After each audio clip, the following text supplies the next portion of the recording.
Oke, kita kembali lagi dalam sesi terakhir pada mata kuliah ketahanan pangan. Ya, jadi kita tadi sudah membahas mengenai anomali cuaca ekstrim.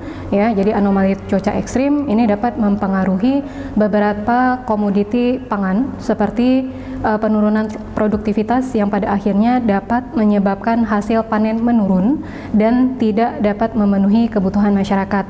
Nah, selain anomali cuaca ekstrim, El Nino, La Nina, dan Equinox, ada 3 bagian dari perubahan iklim yang berperan, yaitu naiknya suhu udara yang berdampak pada kelembaban dan dinamika atmosfer, kemudian berubahnya pola curah hujan, dan meningkatnya intensitas anomali iklim La Nina yang menyebabkan surplus air, naiknya permukaan air laut akibat mencairnya es di gunung serta di kutub. Nah, secara makro, kendala dan tantangan yang dihadapi dalam mewujudkan ketahanan pangan nasional antara lain yang pertama, berlanjutnya konversi lahan pertanian untuk kegiatan non-pertanian. Ya, jadi dapat kita lihat bahwa beberapa waktu belakangan ini pemerintah memutuskan untuk mencetak sawah baru. Ya, kenapa? Karena memang kekurangan lahan persawahan yang ada di Indonesia. Ya, tetapi kemudian lahan bukaan baru itu mempunyai kesuburan yang relatif rendah. Ya, kemudian kendala dan tantangan yang kedua adalah langkanya ketersediaan sumber daya air untuk pertanian. Nah, dalam kaitan ini, sektor pertanian menghadapi tantangan untuk meningkatkan efisiensi dan optimalisasi pemanfaatan sumber daya lahan dan air secara lestari dan mengantisipasi persaingan dengan aktivitas perekonomian dan pemukiman yang terkonsentrasi di salah satu wilayah, seperti misalnya di Pulau Jawa. Nah, kemudian yang ketiga, tantangan dan permasalahan yang ketiga adalah teknologi produksi menggunakan benih unggul dan pupuk kimia yang secara intensif diterapkan sejak awal 70-an pada ekologi sawah berhasil memacu produksi cukup tinggi, namun ternyata juga menyebabkan merosotnya kualitas dan kesuburan lahan atau soil fatigue. Nah, serta terdesaknya varietas unggul lokal dan kearifan teknologi lokal yang menjadi ciri dan kebanggaan masyarakat setempat. Kemudian yang keempat, ada kebijakan pengembangan komoditas pangan, termasuk teknologinya yang terfokus hanya pada satu komoditas, seperti misalnya beras. Ya. Jadi hal ini telah mengabaikan potensi sumber-sumber pangan karbohidrat lainnya dan lambatnya pengembangan produksi komoditas pangan sumber protein seperti serealia, daging, telur, susu, serta sumber zat gizi mikro yaitu sayuran dan buah-buahan. Nah, kondisi demikian itu berpengaruh pada rendahnya keanekaragaman bahan pangan yang tersedia bagi konsumen. Selanjutnya, apabila teknologi pengembangan aneka pangan lokal tidak cepat dilakukan, maka bahan pangan lokal akan tertekan oleh membanjirnya aneka ragam pangan impor dan pangan olahan impor. Nah, kemudian yang kelima, teknologi pasca panen belum diterapkan dengan baik, ya, sehingga tingkat kehilangan hasil dan degradasi mutu hasil panen itu masih cukup tinggi. Demikian pula agroindustri sebagai wahana untuk meningkatkan nilai tambah dan penghasilan bagi keluarga petani itu belum berkembang seperti yang diharapkan. Nah, peningkatan pelayanan teknologi tepat guna serta penyediaan prasarana usaha harus diupayakan untuk menunjang pengembangan usaha pasca panen dan agroindustri terutama di pedesaan. Nah, kemudian yang keenam, belum memadainya prasarana dan sarana transportasi, ya, baik darat dan terlebih lagi antar pulau yang menghubungkan lokasi produsen dengan konsumen. Nah, hal ini menyebabkan kurang terjaminnya kelancaran arus distribusi bahan pangan ke seluruh wilayah. Dan hal ini tidak saja menghambat akses konsumsi secara fisik, tetapi ketidaklancaran distribusi juga berpotensi memicu kenaikan harga sehingga akan menurunkan daya beli konsumen.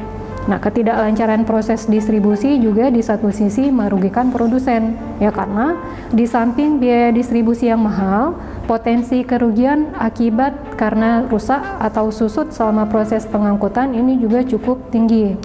Nah, kemudian yang ketujuh, ketidakstabilan harga dan rendahnya efisiensi sistem pemasaran hasil-hasil pangan pada saat ini.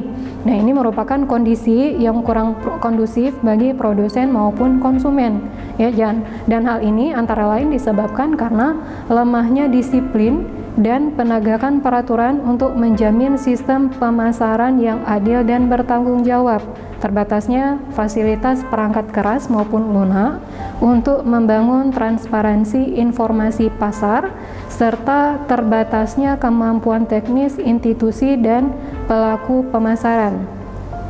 Penurunan harga pada saat panen raya itu cenderung merugikan petani, dan sebaliknya pada saat tertentu pada musim paceklik dan hari-hari besar harga pangan meningkat tinggi dan sehingga dapat mengakibatkan penekanan terhadap kemampuan daya beli konsumen, tetapi kenaikan harga tersebut sering tidak dinikmati oleh produsen atau petaninya. Nah, kemudian yang kedelapan, khusus untuk beras, ya. Jadi pada saat ini peranannya cukup sentral karena aktivitas produksi hingga konsumsinya itu melibatkan hampir seluruh masyarakat. Jadi pemerintah itu sangat memperhatikan kestabilan produksi maupun harganya. Nah, harga yang relatif stabil dan dijaga kewajarannya bagi produsen dan konsumen akan lebih memberikan kepastian penghasilan dan insentif berproduksi kepada petani dan sekaligus menjaga kelangsungan daya beli konsumen. Nah, kemudian yang kesembilan itu ada terbatasnya kemampuan kelembagaan produksi petani karena terbatasnya dukungan teknologi tepat guna, akses kepada sarana produksi, serta kemampuan pemasarannya.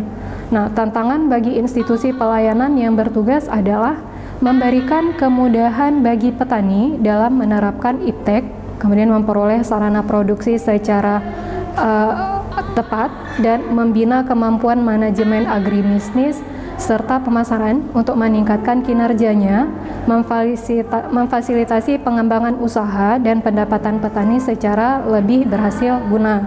Nah, kemudian yang ke-10 ada terbatasnya kelembagaan yang menyediakan permodalan bagi usaha tani di pedesaan dan prosedur penyaluran yang kurang mengapresiasikan sifat usaha tani, dan resiko yang dihadapi ini merupakan kendala bagi berkembangnya usaha tani.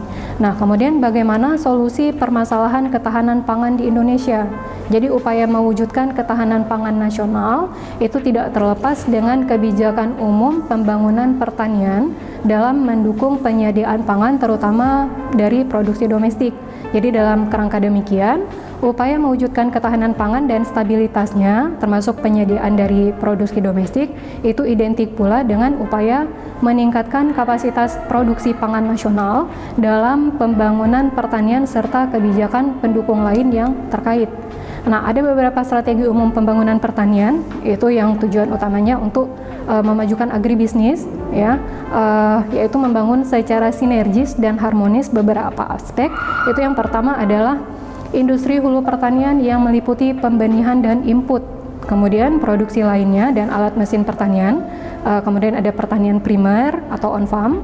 Nah, kemudian industri hilir pertanian, ya, ini industri hilir pertanian yang mencakup pengolahan hasil dan jasa-jasa penunjang yang terkait. Nah, kemudian solusi lain yang bisa dilakukan adalah yang pertama, menekan semaksimal mungkin alih fungsi lahan produktif, ya, kemudian sinergisitas para stakeholder seperti misalnya Kementerian Pertanian dan Kementerian Desa, Pembangunan Daerah Tertinggal dan Transmigrasi untuk perbaikan infrastruktur pendukung ketahanan pangan. Nah, pentingnya pembenahan tata kelola pangan seperti penyediaan data, tata niaga dan hilirisasi termasuk peran riset dan teknologi hingga bisa meningkatkan produktivitas. Nah, perlu riset-riset peningkatan produktivitas pangan untuk mengatasi tantangan kekurangan lahan, pertambahan penduduk dan perubahan iklim yang berdampak pada pengurangan produktivitas. Nah, kemudian yang kelima, membangun sarana irigasi, jalan dan industri pendukung, ya. Kemudian yang keenam, melakukan pembenahan institusi ekonomi seperti konsolidasi kelompok tani harapan, kemudian ada koperasi unit desa dan koperasi pertanian lainnya, sistem penyuluhan dengan program andalannya seperti latihan dan kunjungan ke petani. Kemudian yang ketujuh, melakukan terobosan skema pendanaan, memberikan kredit pertanian pertanian ya walau bersubsidi, serta keterjangkauan akses finansial sampai ke tingkat pelosok pedesaan. Nah, kemudian yang kedelapan ada pengembangan teknologi guna meningkatkan efisiensi yang mencakup spektrum teknologi yang sangat luas dari teknologi yang terkait dengan teknologi pengembangan sarana produksi. Oke, sampai di sini pembahasan kita hari ini ya. Semoga dapat bermanfaat dan sampai jumpa di program e-learning lainnya. Terima kasih.